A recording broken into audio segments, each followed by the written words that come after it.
Hello and welcome to 2D Animation and Interactivity. My name is David Luke. I am your instructor.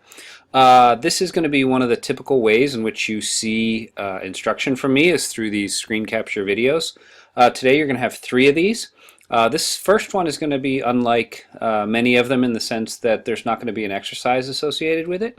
You're simply sort of seeing Flash for the first time. Whether you've worked with it or not, I would advise watching this because I might go over some I guess tendencies, ways I'm going to work with this in relation to this course. What we're going to do is sort of talk about the workspace, talk about some places that I'm going to refer to a lot in instruction, and this is going to be the basis from which the exercises for this week are going to sort of take part in. Again, we're going to have three videos this week. This is sort of what I'll call the Flash Basics. I always do it. The two others encompass two different exercises, sort of the beginnings of our animations. What I'm going to do here is basically go from creating a new file into looking at what a file might look like. I'm going to describe places in the Flash, in Flash, the piece of software, and I'm going to talk about, in very sort of basic terms, what we're going to be doing with that throughout the semester. One thing I want to point out, and you can see it right here, and you might have a slightly different version of Flash Professional CC. It should look fairly familiar or similar to what I have here. It says Adobe Animate CC. Flash Professional will soon be getting a new name. For the most part, and this has never really happened to me before in a class such as this, I think we're going to be able to work with Flash Professional CC instead of Adobe Animate CC if they sort of continue to let us via the cloud. This name hasn't changed for, I believe, 20 years, so it's a little strange that it says later. I clicked on that, it said later in 2016 it's going to change. Please note that when you download Flash Professional, you actually do download it to your computer, and you will be working off a copy on your computer. There's a misconception that the cloud is the place where the application runs off of. That is not true. For the most part, everything's going to run off your computer. So if you download Flash Professional CC, as I have here, you should be working with the same or similar version that I have. That's sort of a little tangent or an aside. When we open up Flash, we often have to choose a new type of file. We're, for the most part, always going to choose an ActionScript 3.0 file. ActionScript is the programming language or coding that Flash uses in order to get to the sort of second portion or a second part of this course, which is the interactivity part. We're going to deal with that much later when we deal with buttons. For the most part, this is an animation class. We're making short movies, and we need to sort of work with Flash in that way. Now, over here on the right, on the top right, you'll see a drop-down menu, and it gives us all these different ways of working. We have Animator and Classic, and then I think the other one we use sometimes is Essentials. Now, for the most part, I'm going to be working in Classic. It's just a habit of mine to have the tools off to the left, Timeline on the right, Timeline at the top, Library and Properties over to the right, and the stage right here. Okay, so let's quickly go over those. Over here on the left, we have the tools. If you've worked with Photoshop or any other Adobe product, graphic product, you know that each of these programs has bits of tools. I'm not going to go over specifically these tools. I'm going to go over them specifically per the exercises.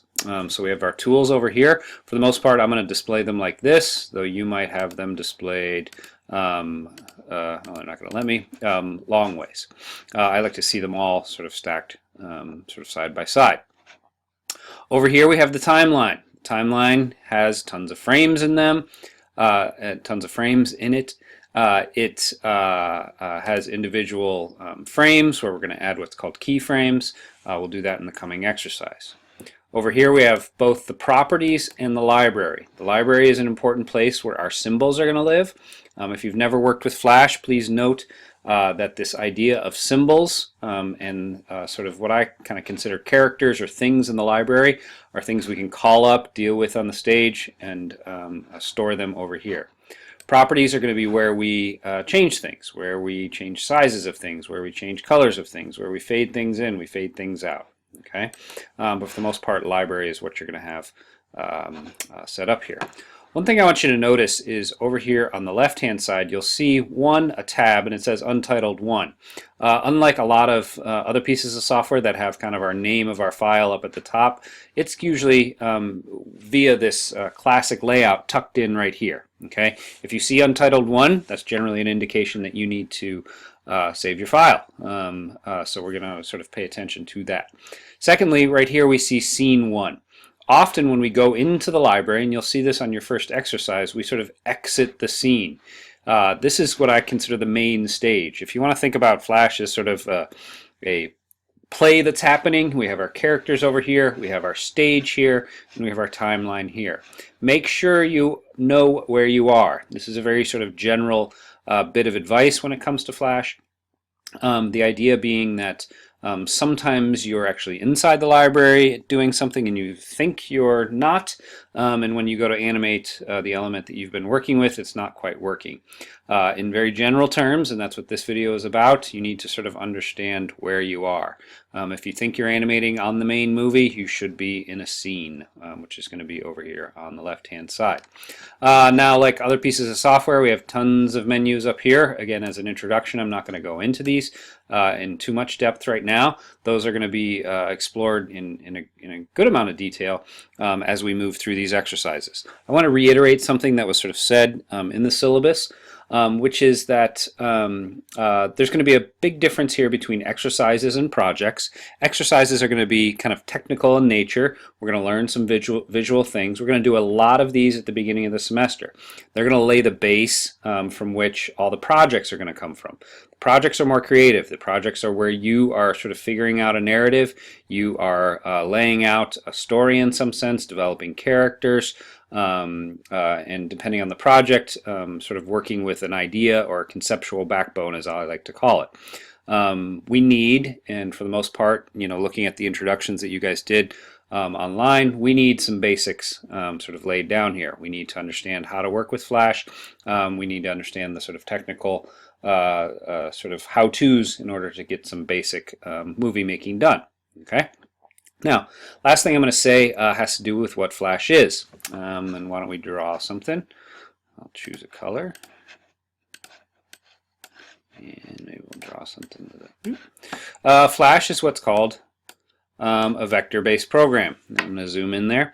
Vectors, unlike something like in Photoshop, are drawn elements, and they use math, and Flash uses math and programming to understand how big this line needs to be, what it's shaped like, where it goes, how big it is in relation to this, where it's positioned on the stage. And unlike pixels, and if we think of pixels as something associated with Photoshop, we can change and alter these things fairly quickly. Okay, I can click on that and sort of very quickly change its color. The idea with this is that these move fairly quickly. Computers are good at math. Computers sometimes get bogged down rendering pixels. We've all had images load slowly on the internet. We've all had problems emailing a big picture. That's because it takes up a lot of space. Generally speaking, vector-based graphics don't take up a ton of space. The sort of drawing or graphic equivalent to Flash in terms of sort of a drawing program would be Illustrator. Illustrator is a drawing illustration program, and generally speaking it works with vector graphics. They are generally speaking flatter color, not as sort of accurate, not as photographic as other types of imagery, again photographs. So I want to make that differentiation here at the beginning because it's an important one. We might dip into Photoshop. It may or may not matter. I'll probably do a brief thing on it later in the semester, but I'm going to also show you how to work with raster-based imagery in Flash and convert it. That's it here for this basic intro video. Again, nothing to do with this one. I'll reiterate, make sure you have completed the week 1 stuff. That's mainly acquiring Flash.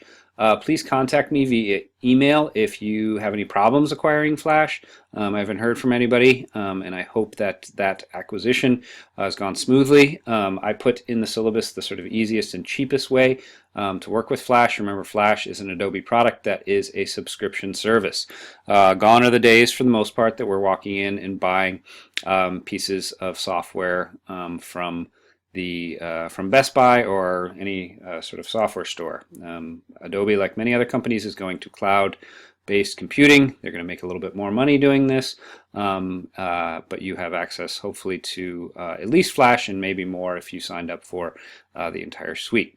So that's it for the Flash basics. Again, I'm not going into things too much. You'll see when you get to the step-by-steps for you're going to be doing 2 exercises this week that I do go very much in depth and make sure we completely understand step by step what is happening with each of these exercises. The last thing I'll say is that for the most part, and it's not always the case, but often I will have both the video instruction and step by step in the form of a file on D2L. You are sort of encouraged to use both. Often I've heard from people that they like both once they get sort of used to the step-by-steps. Occasionally, if it's just a short exercise, I may not include a video. I may just include the step-by-step and make sure that that is complete and robust and everyone can sort of understand how to go from point A to point B. At the beginning here, we definitely need the videos, especially those of you who are new at Flash. So that's it for this video. You should be moving on to the second video, which is making a simple motion tween. So welcome to the class. I hope you signed up because you thought it was going to be fun. It is a fun class. We get a lot of creative things done in here, and we also get to watch a lot of creative stuff. Come, I don't know, I think a week or 2 from now, you'll be watching some animations I've sort of culled from various sources over the years as ways to sort of inspire you and think about ways to head with your own creative work. Please contact me via email. I have office hours that are stated on the syllabus on Wednesdays. You guys have online office hours on Tuesdays. Please take advantage of those for any which reason you need. Welcome to the class, and head to the next video.